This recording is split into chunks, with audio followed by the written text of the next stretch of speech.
I have not had one of these kind of videos for a while. I haven't even been making attempts, but gonna make one.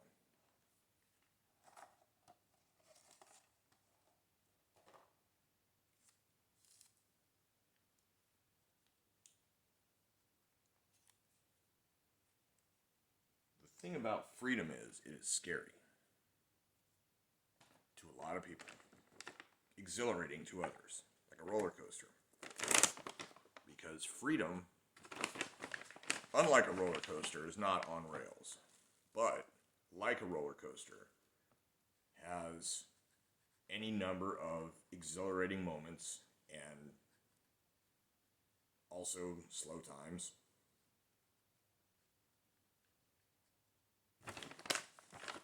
It is better than slavery or tyranny, oppression of any kind, overlords.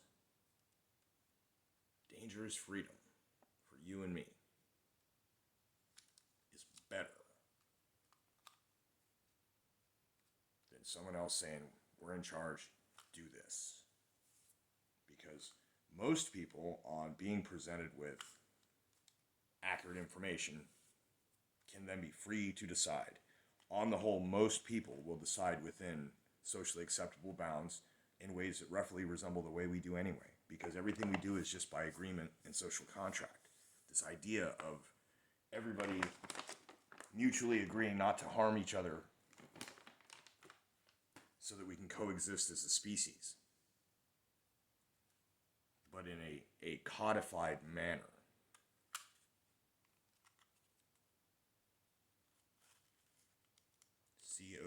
Codified, codified. To codify is to make it law, to write it down and say this is the official way that it is. To some people, having to explain that is confusing because to them it's just the way it is. And to other people, having to explain that is kind of weird because the idea of rules or strictures or whatever, law, whether it's laws of nature, laws of physics, laws of people, countries, states, cities, whatever, that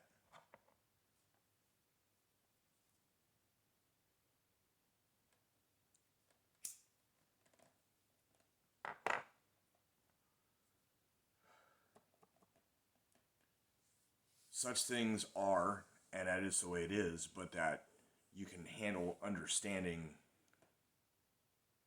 that it's just a social agreement. It's a bunch of people saying, well, this is the thing we agreed to then. But if the system is not balanced, there are problems. There are all kinds of imbalance that can happen. So, that is the context under which I am viewing the things going on in the world, as well as other tiers or levels or whatever of foci of observation.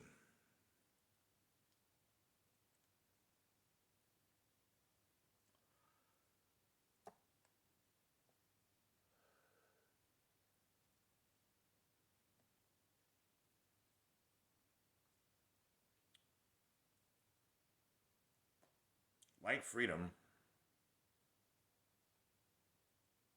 the power, as it were, or magic of any sort, seems to, from my experience, harvest the most, call it work energy, to use a more physical terminology of it as a metaphor, the more that can be got out of it during times of uncertainty. And I think it might be a quantum thing because of the fact that we live in a reality where quantum physics and all that stuff appears to be the way it works underlying, and that as such there's stuff we don't know about.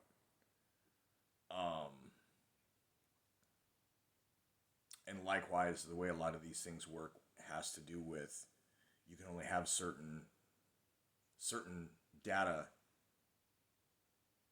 on the location and such of particles at that stage, because to have all data about something is to be measuring it actively, which affects the outcome of the measurement. So in order to measure itself, to measure it naturally, you can't get all the info all at the same time. And so uncertainty is the name they gave it.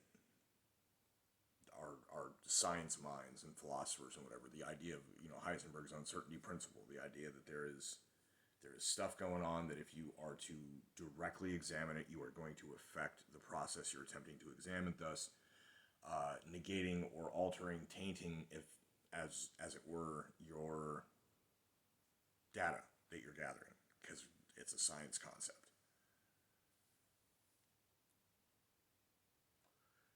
There is great uncertainty in the world right now. Many people use it to their advantage, and a lot of other people could as well. And what I mean by that is people like me and you. Us, the normal, regular, going about their business day-to-day people. Not in a negative way, not in screwing people around or whatever, but just knowing that other people are uncertain, that there is fear about. If you can go about your own day doing your own thing with some kind of confidence, people need that around them. And if you are clear-headed while doing it, intelligent, like you know the things that you know, if you know what you know,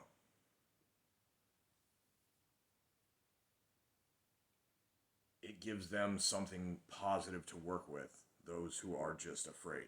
Because the people who are just afraid are also representative, I would guess, if I was a betting person, would be into definite crossover or overlap with people who are afraid of the dangers of freedom, that feel more comfortable being led.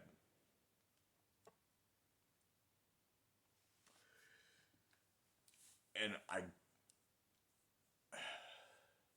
what I'm looking at is there is going to be some kind of a drop of a hat thing that is going to be, it's like what they just did in New Mexico. It's going to be something where it's just like, here's the thing, and oh my God, we got to do this. And everybody's going to have to be able to say no. I've seen memes going around in suggested feed on YouTube. There's people sharing posts with these memes. And I've seen a number of completely differently made versions of the same basic message. And it's a very true message. If you let them break the law during an emergency, they will create emergencies so that they can break the law more.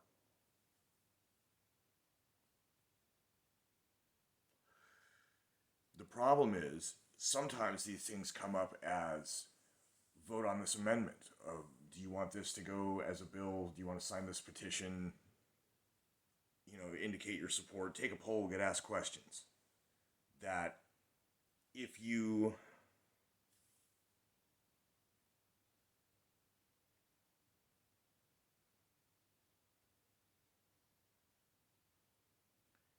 know what's up and you have your own,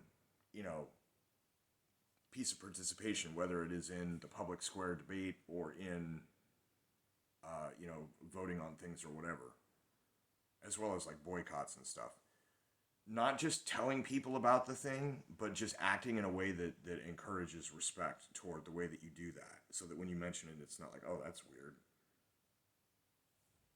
It's been a very long time since I've given any money to Disney. I won't even bootleg the stuff because somebody's making money off of it somewhere. And it's all because they covered up Epstein. Covered for him, I should say, more so. So, I'm seeing whether it's a restriction of freedom in something on a Big Brother level, or disarmament. I mean, really, you can't do stuff with an armed populace. People are now aware of things. It's like you didn't manage to do it before, and then you tried your thing anyway. Now the next time you try it, people are going to be armed, and they're going to say, "Hell no, get the fuck out of my way."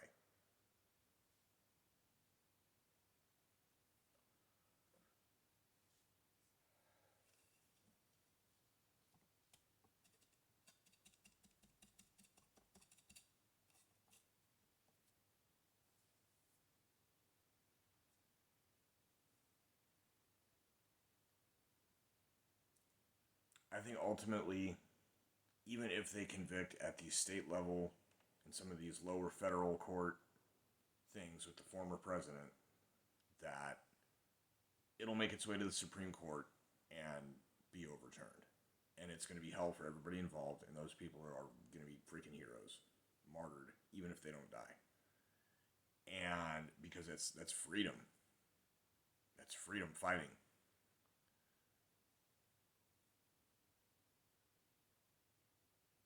Congress is looking at talking about doing a thing where they eventually get to a point of attempting to impeach, knowing that the Senate is probably not going to convict. The guy who is dragging his feet, slow walking the thing and everything else, and is now getting attacked by some of the Freedom Caucus people, may or may not also be behind the scenes working on like a 25th Amendment or something, because that's been spoken of before with Trump. And if he's not, why not? That's an important question. And the answer to it is either complete and total incompetence or deception, not wanting to go there. Oh, like lie by omission kind of thing. Oh, I forgot I could do that, huh?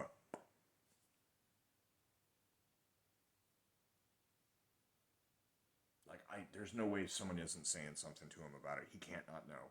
So if he's not, if he's not, why not?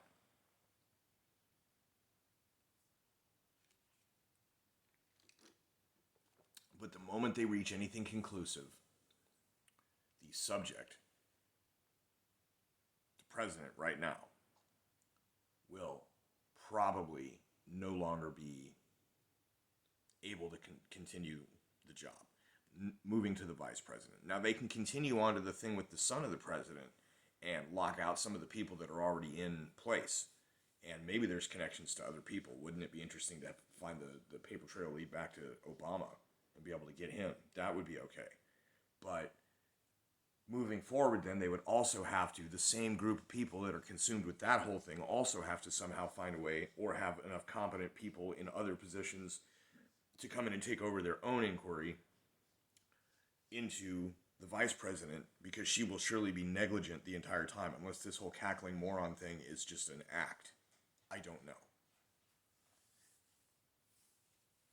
I kind of think it's not. That's the thing. These are some dumb fucking people that got put in place here, installed into government.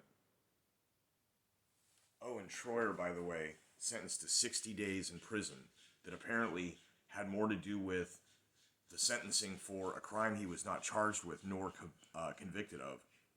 That his trespassing charge does not actually warrant 60 days in federal prison.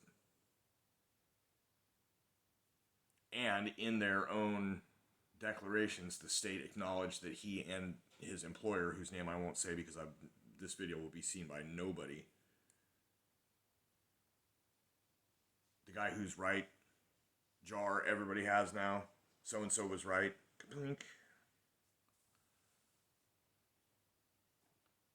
they have their own admission that they were, by the state's admission, that the defendant and his employer were going around telling people to turn back, that it was a setup, but that somehow he had incited, and that's 60 days. But he wasn't charged with incitement, he was charged with trespassing.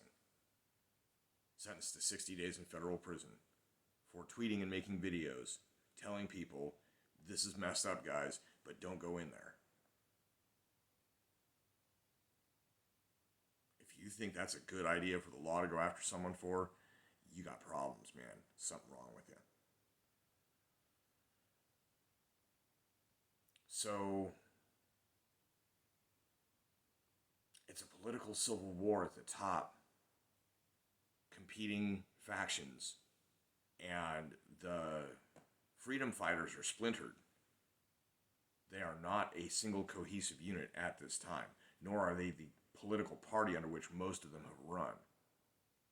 And on the other side, everybody has signed a contract. They were contractually obligated, fiduciary contract duty to the party. Sound familiar? Signed a contract, join the party. All of those people are basically stepping in line. Some people coming out saying things that sound like common sense. Like New Mexico did their thing. And you had ultra Democrat from California guy, as well as the dude who shot a video at 9:30 in the morning purporting to be hiding from a thing that then was reported to have happened officially at 1:30 p.m. the same day. Saying, almost word for word verbatim, look, man, I'm all about common sense gun control, but that's clearly unconstitutional. There is no caveat or no whatever, the word that they used. They both said the same thing. And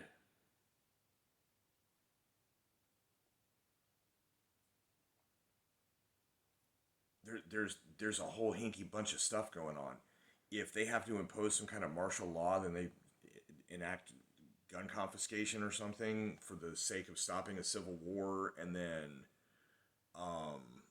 that's why they want people to act out and get foolish. Why nobody should just go out and shoot people, because the government will step in and say, this is our excuse to take away all your rights. You're grounded. We don't want that. We want dangerous freedom.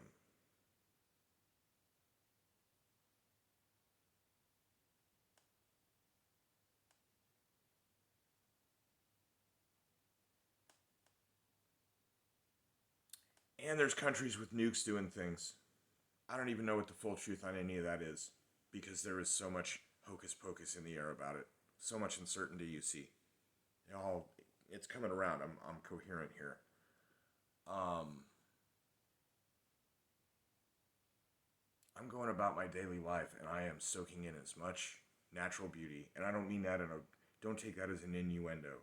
I mean that literally. The leaves are starting to change. The sunsets are always beautiful. Storm clouds, amazing. By this I mean touch some grass, metaphorically. You can literally touch grass too, but be in the world. Don't just be, in your own little world.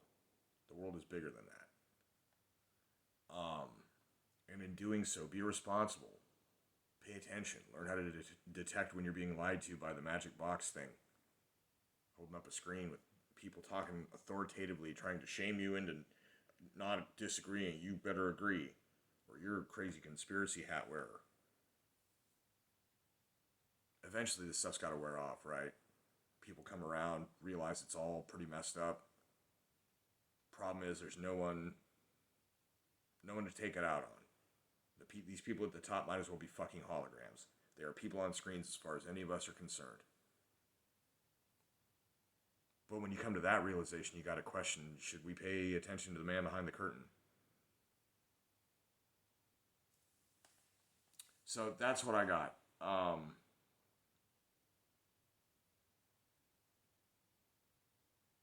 If you manifest, if you pray, if you have any kind of modes of pull or whatever,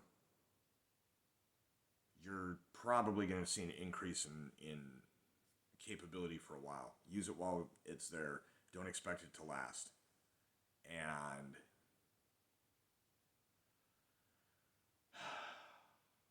lead by example spiritually without announcing it. People will eventually notice.